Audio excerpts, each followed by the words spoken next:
राकेश। हाँ बोलो ना। अरे आपने वो स्कीम के बारे में सुना है क्या, वो जो बजट 2026 में फॉरेन इनकम के रिलेटेड आई है? हाँ सुना है ना, जो अनडिस्क्लोज एसेट और इनकम के रिलेटेड है वही ना। हाँ वही, बट जो अनडिस्क्लोज इनकम और एसेट है ना वो फॉरेन इनकम के लिए, ना कि डोमेस्टिक। तो इसमें बताया ये वन टाइम डिस्क्लोजर स्कीम है, जिसमें हम अपना वॉलंटरी अपना जो भी फॉरेन इनकम और एसेट है वो डिस्क्लोज करेंगे। और एक बार हमने इस स्कीम के अंदर पेमेंट कर दिया ना, तो इसके रिलेटेड हमें कौन सा भी टैक्स पेनल्टी पे करने की जरूरत नहीं है, ना कि हम कौन सी प्रोसिक्यूशन में आएंगे। अच्छा बट ये आपका सब सच है, बट एक बात बताओ क्या ये स्कीम आप से एप्लीकेबल नहीं है? अच्छा।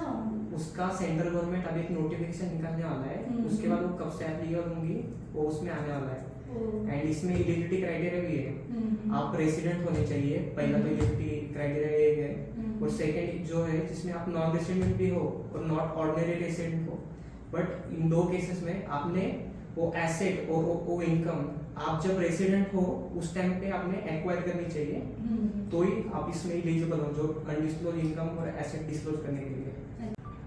हाँ हाँ, और ये स्कीम के अंदर हमें जो इनकम और एसेट डिस्क्लोज करना है, इसके लिए हमें डिक्लेरेशन फाइल करना है। सो ये डिक्लेरेशन हम दो केसेस में फाइल कर सकते हैं।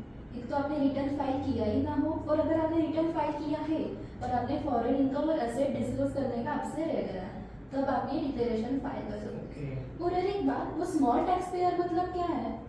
अरे वो मैं बताता हूँ कैसे किया है। उसमें उन्होंने दो कैटेगरी में डिवाइड किया है वैल्यू के बेसिस पे। तो कैटेगरी वन ऐसी है, हम उसमें अनडिस्क्लोज एसेट और अनडिस्क्लोज इनकम डिस्क्लोज करने वाले हैं, बट उसमें उन्होंने एक लिमिट रखी है, जैसे कि foreign asset and foreign income जो डिस्क्लोज करने वाले हैं उसकी वैल्यू 1 करोड़ के ऊपर नहीं जानी चाहिए। ये पहली कंडीशन है पहले कैटेगरी में। एंड उसमें हमको अमाउंट पेबल कितना आएगा, 30% ऑफ टैक्स जो एसेट हम डिस्क्लोज करने वाले हैं उसका 30%, और जो इनकम डिस्क्लोज करने वाले हैं उसका 30%। एंड उसमें पेनल्टी भी है, जो अपन ऊपर डिस्क्लोज कर रहे हैं ना उतना ही आपने को पेनल्टी भी भरनी पड़ेगी। जैसे टैक्स 30% भर रहे हैं तो पेनल्टी उतनी भरनी पड़ेगी। मेजर अपन एग्जांपल लोगे तो जो 100 रुपीज का टैक्स एसेट डिस्क्लोज करोगे, 100 रुपीज का इनकम डिस्क्लोज करोगे, तो 100 पे 30% 30 रुपीज, 100 पे 30% 30 रुपीज, तो 60 रुपीज हम टैक्स पे कर रहे हैं, तो 60 रुपीज ही अपने पेनल्टी भी भरनी पड़ेगी। तो ऐसे कैटेगरी 1 है। कैटेगरी 2 की लिमिट है जो कि 5 करोड़ रुपीज है, बट इसमें एसेट है नॉट इनकम, तो एसेट 5 करोड़ के ऊपर नहीं होनी चाहिए। एंड इसमें ऐसे 30% टैक्स ऐसे कुछ नहीं है, इसमें flat 1 lakh rupees fees payment करना है फीस का। तो और आपको पता है ये डिक्लेरेशन फाइल कैसे करना है? कैसे करना है? एक्चुअली ये डिक्लेरेशन हम एक प्रिस्क्राइब फॉर्म में इलेक्ट्रॉनिकली फाइल करेंगे, और वहाँ पे इलेक्ट्रॉनिक वेरिफिकेशन ही होगा। जब ये हम डिक्लेरेशन फाइल करेंगे उसके 1 महीने में हमें इनकम टैक्स अथॉरिटी की तरफ से एक नोटिस आएगी।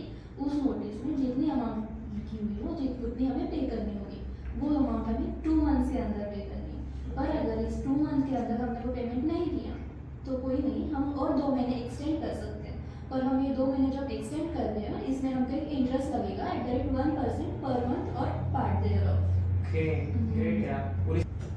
और एक इसका एक बेनिफिट भी है, हमने तो अलॉट टाइम में पेमेंट भी कर दिया ना, तो ब्लैक मनी एक्ट जो इनकम टैक्स में एक्ट में ना फर्दर कुछ प्रोसिक्यूशन कुछ भी नहीं होगा। अच्छा यस। और इसके कुछ रिस्ट्रिक्शंस भी है, जैसे हम ये रिटर्न एक बार डिक्लेरेशन फाइल कर दो ना, तो हम इसको रेक्टिफाई भी नहीं कर सकते, रिवाइज भी नहीं कर सकते, और इसकी जो अमाउंट रहती है वो नॉट रिफंडेबल है, ये हमें रिफंड नहीं मिल सकता। ओके मतलब हमने एक बार पेमेंट किया तो उसका रिफंड भी नहीं मिलेगा इन एनी केस। ओके तो ऐसे ही वीडियो चाहिए होंगे, ऐसे ही नॉलेजफुल इंफॉर्मेशन चाहिए होंगी, तो साथ में कनेक्टेड रहिए, तो साथ में पढ़ेंगे, साथ में सीखेंगे और साथ में ग्रो होंगे। ठीक है, थैंक यू।